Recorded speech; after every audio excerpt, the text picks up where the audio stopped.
Hello and welcome to Allergies with Aya, a podcast all about food allergies and related food hypersensitivities.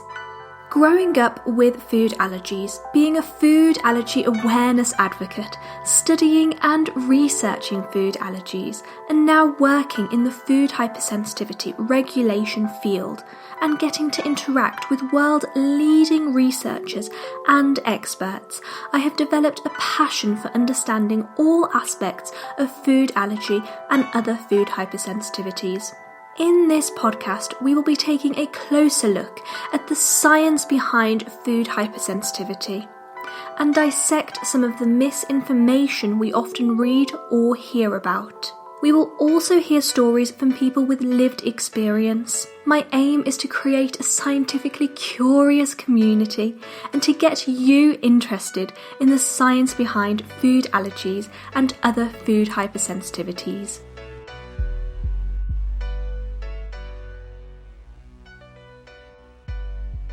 Hi everyone and welcome back to episode 4. In this episode I'm going to discuss some findings from a recent publication that I was involved in creating communication material for. So I thought I would tell you a little bit about the study findings. I will start by first discussing some background information and then I will go into the aims of the study and what they found. Food allergy is the most common cause of life-threatening anaphylaxis, which is a severe and potentially life-threatening allergic reaction. It occurs because the immune system, which is the body's natural defense system, starts overreacting to an otherwise harmless trigger. And I have discussed anaphylaxis in a little bit more detail in previous episodes.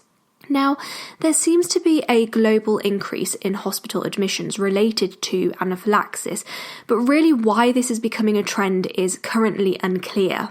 And it is also not clear if this trend will continue to rise and how related these hospital admissions are to the incidences of fatal reactions. Therefore, this study aims to address these issues. The specific paper that I will discuss in this episode was published in the British Medical Journal, so BMJ for short, and is part of a larger study. The study set out to identify trends in food-induced anaphylaxis hospital admissions and related fatalities from 1998 to 2018 in the UK. And the focus was to see if trends are changing and whether fatalities are also changing as a result.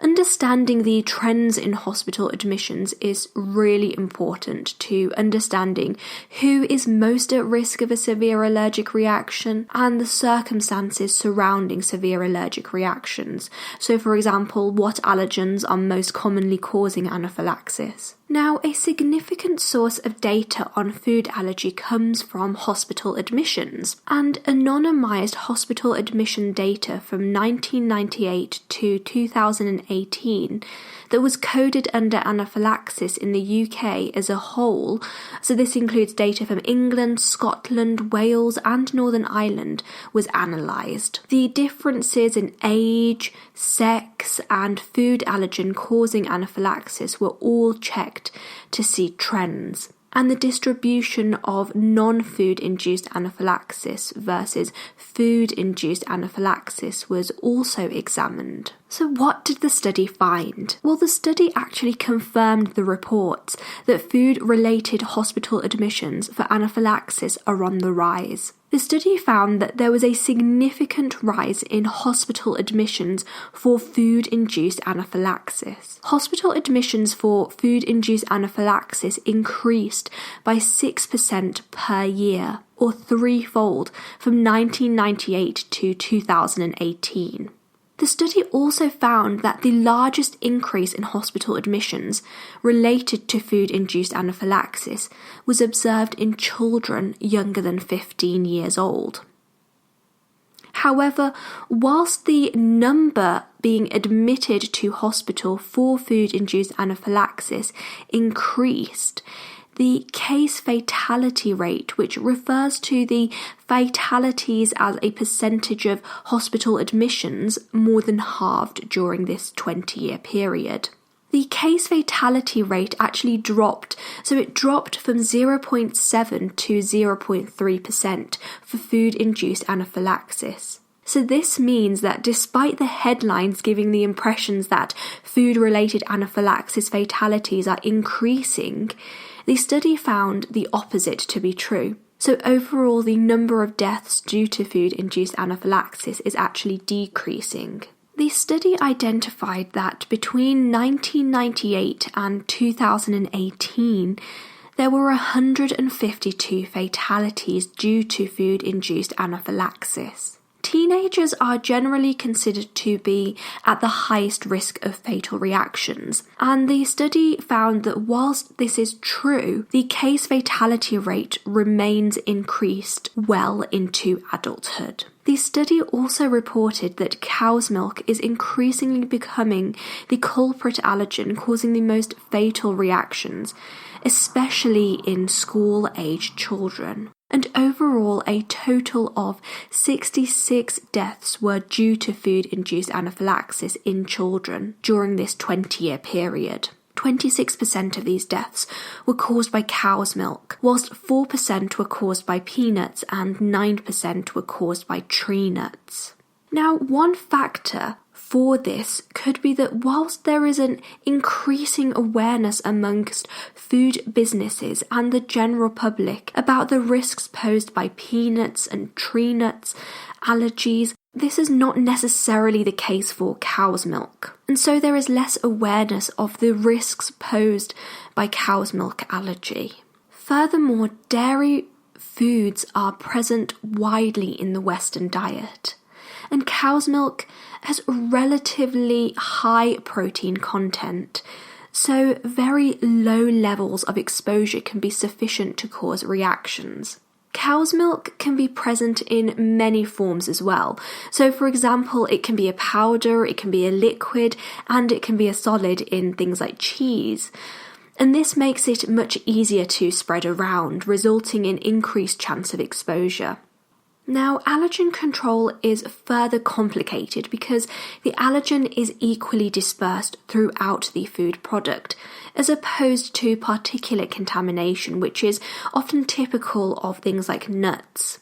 Now, overall, it's important to understand that the majority of infants do grow out of their cow's milk protein allergy in early childhood. However, for those infants who do not grow out of their allergy and actually persist with cow's milk allergy, it is clearly a common cause of anaphylaxis and life-threatening reactions. For these children, they tend to have other atopic conditions, such as asthma, which may increase the risk of severe reactions. Now, the study also found that there was a male predominance in food-related anaphylaxis admissions prior to puberty.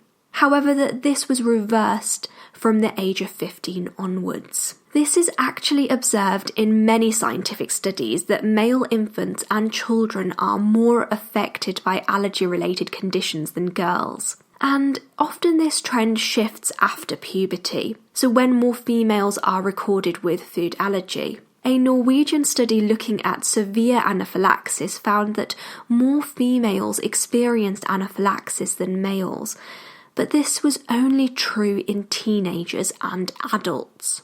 This trend is also confirmed in an Australian study looking at allergic reactions and anaphylaxis. A US study looking at severe food-induced anaphylaxis in adults also confirmed this trend. And the reasons behind this is actually really unclear, but is likely due to a combination of genetic, hormonal, and environmental factors. More research is needed to understand this trend. Okay, so overall, the study found that hospital admissions for food-induced anaphylaxis have increased from 1998 to 2018, but that the case fatality rate has decreased.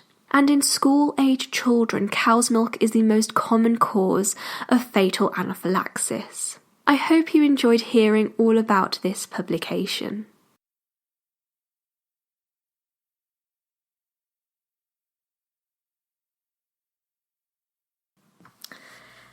And that's a wrap, guys. So thank you so much for listening. Please do leave a review and share this podcast with friends and family.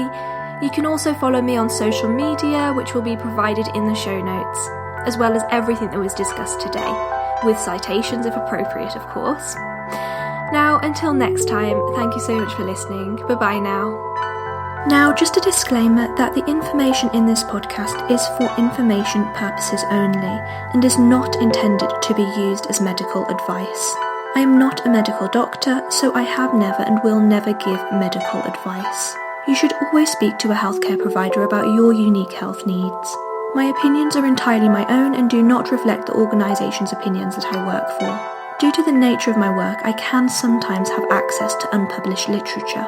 However, due to confidentiality, I will strictly not be discussing unpublished literature.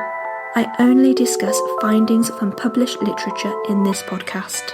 I am not responsible for any claims related to procedures, professionals, products, or methods discussed in this podcast, and I do not approve or endorse any products, professionals, services, or methods that may be discussed in this podcast.